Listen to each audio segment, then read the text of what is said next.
स्वागत है। आज मैं आपको कक्षा 5वीं का हिंदी विषय पढ़ाऊंगी। पिछली तासिका में हमने नीम या लता पंत जी इनकी कविता देखी थी। इस कविता में हमने नीम के उपयोग के बारे में जानकारी ली थी।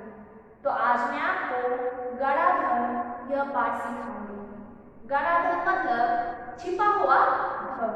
तो सभी छात्र अपने पाठ पर ध्यान दें।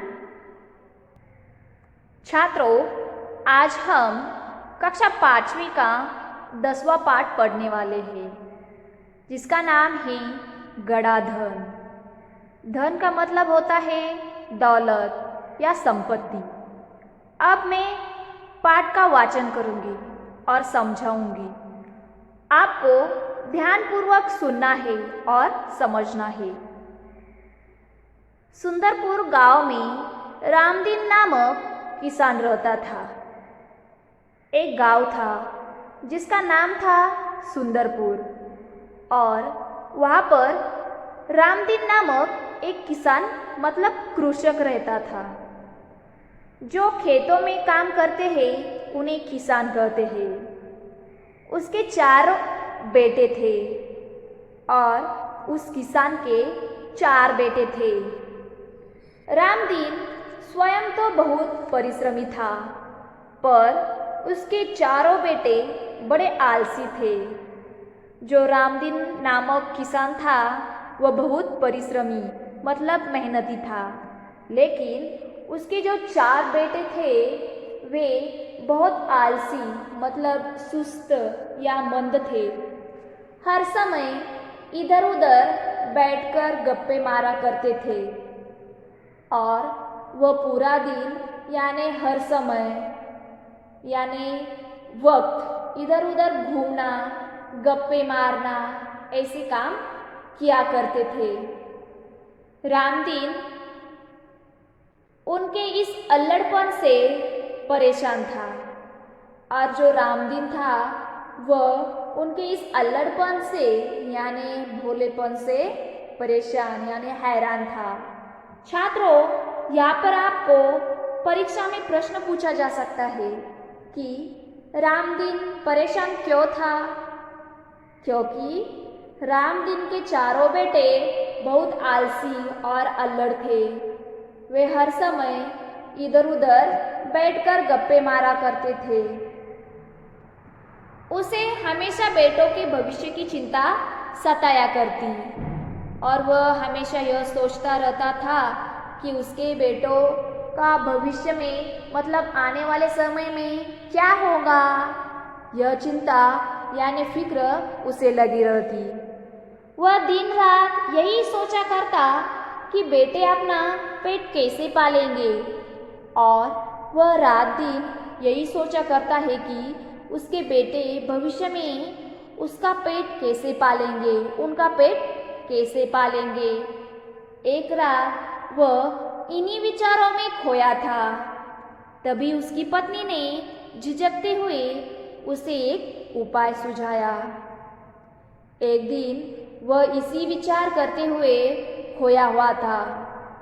तभी उसकी पत्नी ने झिझकते हुए मतलब हिचकिचाते हुए उसे एक उपाय सुझाया। उपाय सुनकर वह कुछ देर सोचता रहा। जब उसकी पत्नी ने एक उपाय सुझाया तो वह उपाय यानी तरीका सुनकर वह कुछ देर सोचता रहा, लेकिन फिर एकाएक खुशी से उछल पड़ा। खुशी से उछल पड़ा यानी बहुत खुश होना, लेकिन फिर थोड़ी देर में उसे उस सुझाव से बहुत ही खुशी हुई।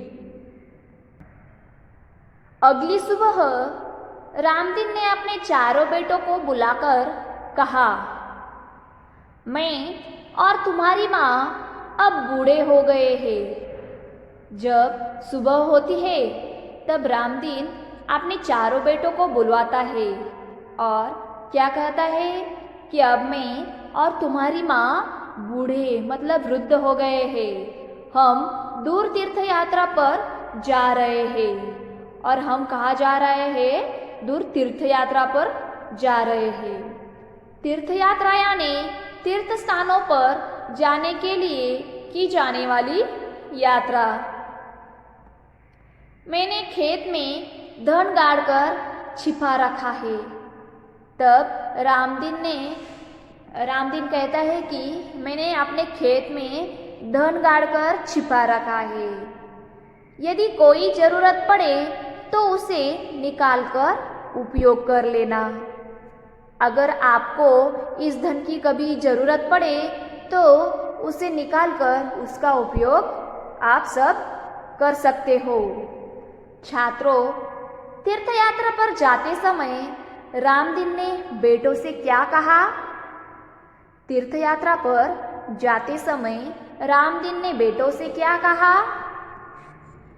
तीर्थयात्रा पर जाते समय रामदीन ने बेटों से कहा कि मैंने खेत में धन गाड़कर छिपा रखा है। यदि कोई ज़रूरत पड़े तो उसे निकालकर उपयोग कर लेना। गड़े हुए धन की बात सुनकर बेटे खुश हो गए और उन्होंने अपने पिताजी को खुशी खुशी तीर्थयात्रा पर जाने के लिए कह दिया। जब रामदीन ने कहा कि मैंने अपने खेतों में धन छिपा रखा है, तो यह बात सुनकर चारों बेटे बहुत खुश हो जाते हैं और उन्होंने खुशी खुशी अपने पिताजी को और माँ को जाने के लिए कह दिया। वे मन ही मन खुश हो गए कि अब कुछ दिनों तक पिताजी का